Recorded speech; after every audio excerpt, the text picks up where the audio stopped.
Partons à la découverte des meilleurs sites web dans Génération Internet sur Fréquence Évasion. Pour participer à Génération Internet, contactez Fréquence Évasion, www.fréquenceévasion.com. Olivier Cellier, bonjour et merci d'être avec nous dans Génération Internet. Bonjour Alain. Alors, vous avez un site internet, Les Ateliers du Cœur. Nous donnerons l'adresse en fin d'émission. Pourquoi avoir créé ce site et quelle est la mission principale des Ateliers du Cœur? Alors les Ateliers du Cœur, c'est donc une association à but caritatif qui a pour objectif d'aider des personnes en difficulté de vie et de logement. Donc l'objectif est de créer, de fabriquer des petites maisons de 20 mètres carrés et des roulottes qui permettront à des gens donc en difficulté de logement de pouvoir se loger assez rapidement et à moindre coût. D'accord. Voilà, donc ça c'est l'objectif premier de l'association. Elle en a d'autres, elle en a un deuxième qui sera d'aider des personnes qui souhaitent construire elles-mêmes leur maison, c'est-à-dire des autoconstructeurs. Vous venez en aide aux personnes en difficulté et nous avons été attirés par les mésaventures de Mathias Moser, une personne électrosensible et SDF depuis 21 ans. Pouvez-vous nous expliquer les problèmes que rencontre Mathias Moser? Alors, j'ai connu Mathias il y a quelques semaines par le biais d'une amie qui est venue me voir et qui m'a dit: Olivier, faut que tu viennes absolument avec moi voir cet homme. Il est en grande détresse et je pense que tu peux faire quelque chose pour lui. Donc je suis allé voir Mathias et Mathias alors est un enseignant. Il était aussi enseignant à l'époque et vers l'âge de 24 ans, il a commencé à souffrir de terribles maux physiques qui lui empêchaient d'exercer son métier et il s'est rendu compte au fur et à mesure qu'il souffrait d'électro-hypersensibilité, c'est-à-dire une sensibilité extrême aux ondes électromagnétiques. Et depuis ce temps-là, il s'est toujours réfugié dans la nature, dans des endroits où il y avait peu d'ondes, peu d'émissions. À l'époque, ça allait relativement mieux parce que il y avait moins d'électrosmog, il y avait moins de couverture au niveau de la téléphonie mobile et donc il pouvait plus facilement trouver des zones blanches, donc des endroits où il pouvait rester, se régénérer au contact de la nature et éviter toutes ces ondes qui le faisaient souffrir. Mais là actuellement, donc il est originaire d'Allemagne, il a dû fuir l'Allemagne qui est extrêmement couverte au niveau des champs électromagnétiques. Ouais. Et il a dû se réfugier en France où il y a encore quelques zones blanches. Et là actuellement il est donc à la limite du territoire de Belfort, de la Franche-Comté et de l'Alsace. Et donc il est dans une zone qui est quand même assez irradiée parce que il n'a pas trouvé encore vraiment de zone blanche et c'est ce qu'on est en train d'aider à lui trouver, c'est-à-dire une zone où il va pouvoir se sentir mieux.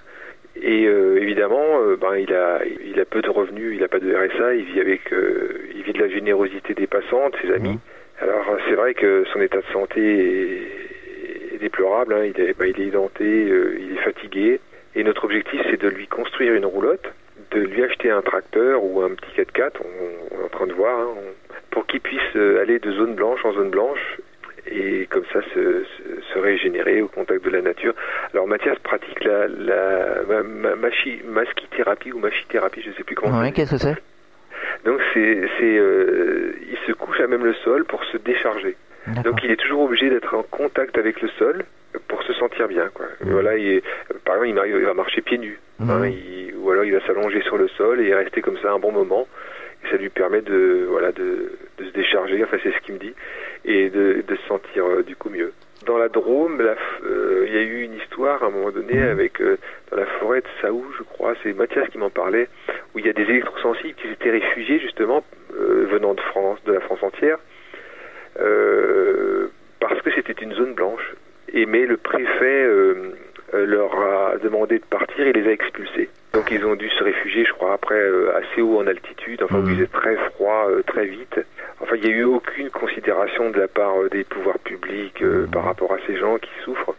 Et actuellement, on les estime quand même à 3% de la population française, quoi. Génération Internet sur Fréquence Évasion. Alors, par l'intermédiaire de votre association, vous faites des démarches auprès des responsables politiques, députés, etc., etc. Comment réagissent-ils? Et est-ce qu'il y a un suivi? Est-ce qu'il y a des réponses concrètes ou ça reste lettre morte? Alors, ça reste souvent lettre morte, malheureusement. C'est déplorable. Mais toutefois, il y a quand même des politiques locaux sensibles à ces souffrances, aux souffrances que vivent ces personnes essayer de faire au mieux. Je pense par exemple à Joe Spiegel, le maire de Kingersheim, qui est très à l'écoute de toute forme de détresse concernant ses concitoyens et même ceux d'autres villages et de sa région. Je pense à Paul Mumba, qui a aussi maire de Danemarie, qui a essayé de comprendre le cas de Mathias en l'aidant plusieurs mois, en lui trouvant un petit endroit où pouvoir dormir. C'était à l'époque, je crois, dans le jardin du curé de Danemarie. Le seul souci, c'est qu'il était quand même soumis à des champs électromagnétiques qui venaient de maisons voisines. Souvent, il y a des maisons qui émettent de la Wi-Fi. Donc, malgré la bonne volonté de toutes ces personnes qui ont essayé d'aider Mathias, il reste quand même toujours le problème de déterminer des zones blanches, de les laisser blanches et de faire en sorte que justement ces politiques en place, locaux, demandent à l'État que ces zones restent blanches pour ces électrosensibles. Et qu'est-ce qu'il en ressort ?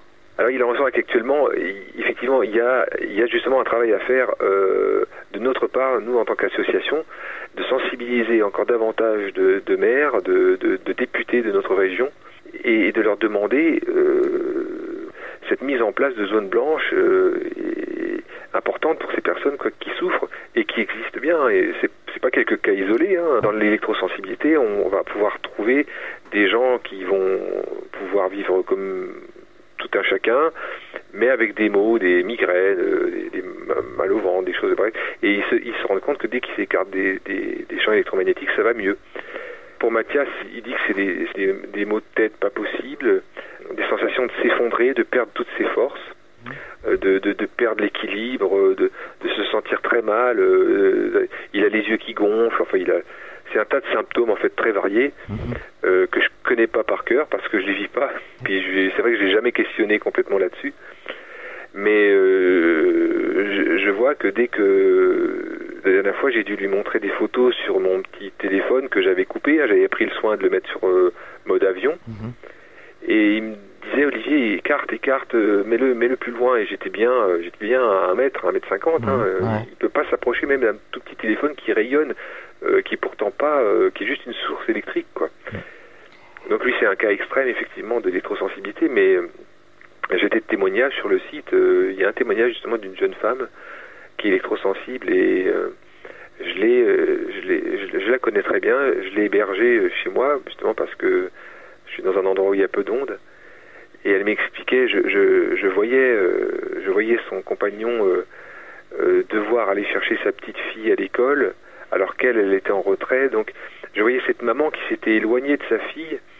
Son compagnon s'occupait de sa fille qui était scolarisée.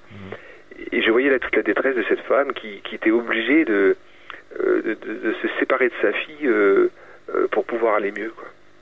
Mathias a rencontré le docteur Bellepomme et il a effectivement diagnostiqué électrosensible à un stade déjà élevé, quoi. Après, il semblerait qu'ils sont en train de chercher donc qu'est-ce qui fait que physiologiquement ils deviennent plus facilement électrosensibles que des fois d'autres personnes. Oui, c'est plurifactoriel apparemment. On maîtrise pas tout par rapport à l'électrosensibilité, mais c'est des recherches qui sont en cours et je crois que le professeur Bellepomme est sur de bonnes pistes, quoi. Il y a pas mal de gens qui travaillent pour vraiment faire avancer le problème parce que c'est navrant de voir que des gens, des citoyens qui travaillaient avant, qui étaient des personnes tout à fait saines, du jour au lendemain se retrouvent à vivre dans des grottes. Il faudrait surtout que les politiques se bougent. Oui, il faut vraiment qu'ils prennent conscience. Moi, je les invite vraiment à aller voir sur place ces personnes, à aller contacter les électrosensibles, à aller discuter avec eux. S'ils ont le courage d'aller vivre quelques jours avec eux, ne serait-ce que 2-3 jours, dormir dehors, dormir dans des grottes, se rendre compte vraiment que on n'en arrive pas à ce stade-là à s'écarter et à vivre dans des conditions aussi rudimentaires et aussi sauvages si on est hypochondriaque. Ils sont élus par le peuple pour ça, ils sont au service du peuple. Donc leur premier rôle, c'est déjà d'avoir un rôle de proximité avec le peuple et avec les soucis de ces gens, quoi. Génération Internet sur Fréquence Évasion. Alors avec d'autres artistes, vous faites des concerts caritatifs. Quels sont les artistes et chanteurs qui vous soutiennent et comment se passent ces concerts ?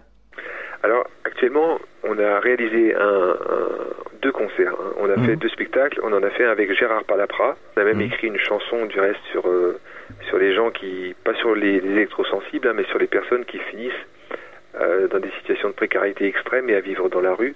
Et une très jolie chanson qui s'appelle « J'étais ce que j'étais », qui a été donc écrite et composée par Gérard et moi-même. Gérard a été le parrain de l'association donc un bon moment. Actuellement, il a des soucis de santé, donc on est obligé de faire un peu autrement. Il peut moins s'investir au niveau de l'association.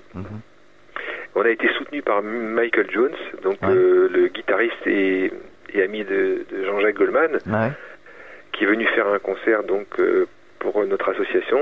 Ce concert a très bien fonctionné et a été soutenu aussi de niveau par la mairie de Kingersheim, donc la municipalité de Kingersheim et donc le maire Joe Spiegel. Alors le concert nous a permis de réunir quelques fonds. Actuellement, on dispose de 5 000 €, voilà, grâce à la réalisation et à l'organisation de ces concerts. Vous êtes chanteur, vous avez sorti un album de 31 titres qui s'appelle « Nous sommes ». Vous pouvez nous parler de cet album ? Alors oui, Nous sommes a été écrit volontairement.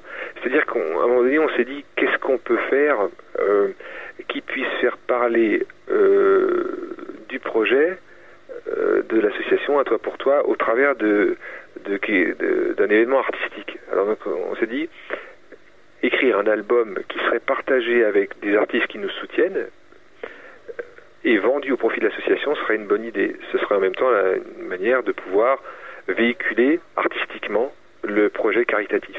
Donc on a écrit un album. Au départ on voulait écrire un simple album et puis au fur et à mesure les idées venaient. On a écrit un tas de chansons sur des thématiques différentes d'actualité, par exemple comme Fukushima. On a écrit sur des thèmes très originaux comme les crop circles, la zone 51. Donc on est allé vraiment dans des thématiques quasiment pas abordées dans la chanson française. Donc c'est un album très original qui est interprété par 27 artistes différents, dont certains nationaux comme Michael Jones, Desireless, Gilles d'Orléac, Zara White, Claude Le Perron, qui était aussi le bassiste de Jean-Jacques Goldman, et d'autres artistes régionaux de talent et reconnus dans notre région, quoi. Alors comment a-t-il été accueilli cet album ? Alors jusqu'à maintenant, on n'a eu aucun mauvais retour. C'est simple, on nous dit franchement très beau, très bel album, bien présenté, très beau produit, parce que c'est un double album avec un beau livret. On a fait participer dans le livret des photographes internationaux qui viennent du monde entier. Donc il y a des photographes qui ont donné gracieusement leurs photos pour qu'on puisse les exploiter pour illustrer le livret. Ensuite, on a été subventionné donc pour l'album par la mairie de Danemarie, par la mairie de Mulhouse et par des donateurs privés par le biais d'un site qui fait du crowdfunding, je crois que ça s'appelle comme ça, donc le site Octopus. Voilà, on a pu comme ça donc financer l'album et donc chaque personne maintenant qui vend, je crois qu'on a une centaine de ventes, mais il vient de sortir, il est sorti au mois de décembre. On a fait un tirage de 1000 pièces et sur ces 1000 pièces, il y en a, je crois, un peu plus de 700 ventes parce qu'il y en a qui sont partis donc pour les artistes qui ont participé, on leur a donné un chacun, c'est normal, un ou deux. Les photographes aussi, puis il y a des démarches au niveau de la presse. Voilà. Mais on va dire grosso modo 700-800 albums à vendre, ce qui nous permettra une fois vendus de pouvoir avoir la somme qu'il nous faut pour acheter la raboteuse et la machine qui nous permettra de façonner des madriers, des planches, des sections de bois pour pouvoir faire ces maisonnettes en bois et ces roulottes. Génération Internet sur Fréquence Évasion. Où et comment se procurer cet album ? Alors l'album, actuellement, pour des raisons financières, de bénéfices, on n'a pas pris de distributeurs ni d'éditeurs. Voilà, c'est vraiment l'association qui produit et qui vend directement. C'est vraiment de la vente directe du producteur au consommateur. Voilà, donc on peut se procurer l'album directement à l'association en cliquant sur le site www.untoitpourtoi.net. Et là, il y a des instructions en page d'accueil qui sont visibles et qui sont accessibles pour aller directement commander l'album à l'association. Donc nous on l'envoie directement à la personne par voie postale pour la somme de 15 € et je crois qu'il y a 2,50 € de frais de port, quoi. Vous avez des projets artistiques et associatifs pour les Ateliers du Cœur? On a un autre projet artistique, c'est de mettre en place un festival on va dire pérenne chaque année qui inviterait des artistes donc nationaux et locaux. Donc la mise en place de ce festival nous permettrait de chaque année de pérenniser une action pour le projet de l'association, donc pour aider ces gens, ces électrosensibles, et pourquoi pas essayer de sensibiliser une commune qui dispose d'une zone blanche pour pouvoir créer un petit hameau où on pourrait construire par exemple une dizaine de petites maisons ou de roulottes qui serviraient à des personnes électrosensibles qui habitent actuellement aux quatre coins de la France, mais voilà, qui pourraient être invitées à venir dans une région peut-être différente que celle où elles sont actuellement. Mais en Alsace, je sais qu'on a des communes qui disposent de zones blanches, notamment Bourbach-le-Haut, et il y en a sans doute d'autres. Après, je pense qu'elles sont au courant parce que bon, voilà, on n'est pas encore irradié de partout avec ces antennes relais, quoi. Vous ne pensez pas qu'il faudrait faire une loi justement pour préserver un peu partout sur le territoire des zones blanches pour aider ces électrosensibles? On va y être forcé, je pense. Et je pense que si on n'y arrive pas, on va vraiment vers une catastrophe sanitaire, quoi. Parce que on n'a pas de recul. Enfin, les scientifiques internationaux le savent. Les ondes électromagnétiques à partir d'une certaine puissance sont dangereuses pour le vivant. Il y a des études qui ont été menées sur les végétaux, sur des animaux, et il n'y a que les opérateurs qui payent leurs études qui disent le contraire. On imagine pourquoi. C'est un peu comme si moi maintenant aujourd'hui j'inventais une technologie et puis que je paye des scientifiques pour leur faire dire qu'elle n'est pas dangereuse. Et ça, bon, c'est pas crédible. Après, bon, il suffit de fouiller un peu là-dedans pour se rendre compte. Au niveau, par exemple, de Robin des Toits, il y a un tas d'études internationales et indépendantes qui disent le contraire des études qui sont faites par les scientifiques qui sont payés par les opérateurs. Donc on sait aujourd'hui qu'il ne faudrait pas dépasser 0,6 volts par mètre, et là encore ça c'est pour des personnes en très bonne santé. Pour les personnes sensibles, électrosensibles, les enfants, les personnes malades, 0,1 volt par mètre. Le problème du 0,1 volt par mètre nécessite de mettre des antennes un peu plus souvent qui émettent beaucoup moins de puissance. Donc ça amène les opérateurs à mettre en place davantage de matériel et de payer des locations, des loyers pour l'emplacement de ces antennes. Donc ça les amène aussi vers une rentabilité moins importante et des gains, des bénéfices moins volumineux. Donc voilà, et ça c'est pas leur objectif actuellement, quoi. Comment peut-on faire pour vous aider aujourd'hui? Pour aider donc l'association à réaliser son projet, il y a la possibilité de faire des dons financiers, donc parce que avec l'argent on va pouvoir acheter du matériel, on va pouvoir acheter la 4 faces, on va pouvoir acheter d'autres machines-outils qui permettront aussi de nouveau la fabrication de ces petits chalets et de ces roulottes. Mais on fait aussi un appel aux dons à tous ceux qui ont de l'outillage, de menuisiers, de charpentiers, des raboteuses. Par exemple, là, on aurait besoin en ce moment d'une camionnette. Alors, camionnette, pas toujours évident parce que ça a un certain coût, même d'occasion. On aurait besoin d'une pelleteuse pour venir faire quelques travaux sur un terrain qui pourrait permettre justement à Mathias de venir y déposer sa roulotte. Ce terrain est légèrement en pente, il faudrait faire un méplat. Donc, on aurait besoin d'une société pour venir faire ce méplat. Ça peut être aussi des fois une société qui a peut-être une petite pelle job qui serait prêt à la donner ou à la prêter. Voilà, tout don de matériel nous permettrait d'avancer. Donc nous allons rappeler l'adresse de votre site internet. Alors www.untoit.net. Qu'est-ce qu'on peut trouver sur ce site? Alors sur le site, on va pouvoir trouver donc déjà tout ce qu'on a déjà fait par rapport aux concerts, aux manifestations musicales qu'on a déjà réalisées.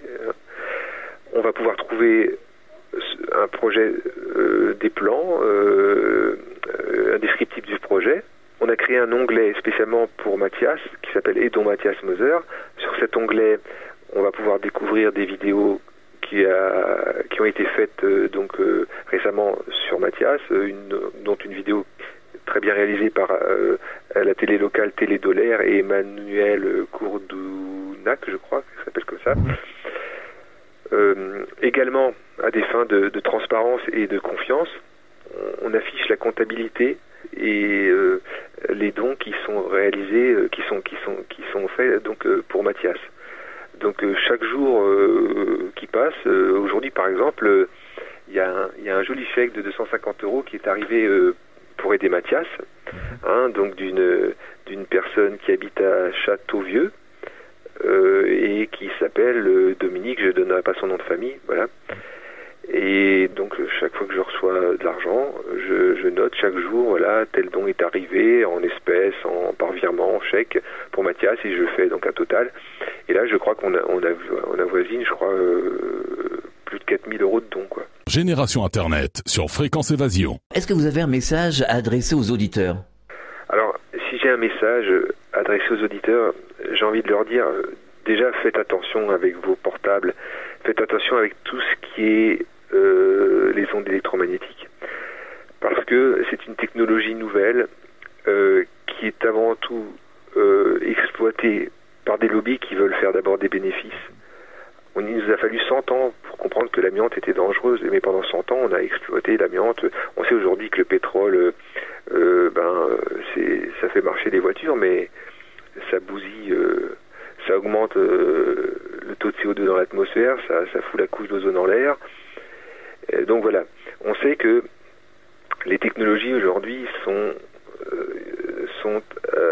à utiliser avec parcimonie, notamment sur la téléphonie mobile. Donc je dirais, faites attention, mettez des kits oreillettes, ne téléphonez pas longtemps, évitez de faire fonctionner la Wi-Fi toute la journée dans la maison si vous l'utilisez, coupez-la à la nuit. Essayez de plutôt vous raccorder avec des téléphones comme autrefois. Voilà, actuellement j'ai un téléphone filaire, voilà, j'ai pas de téléphone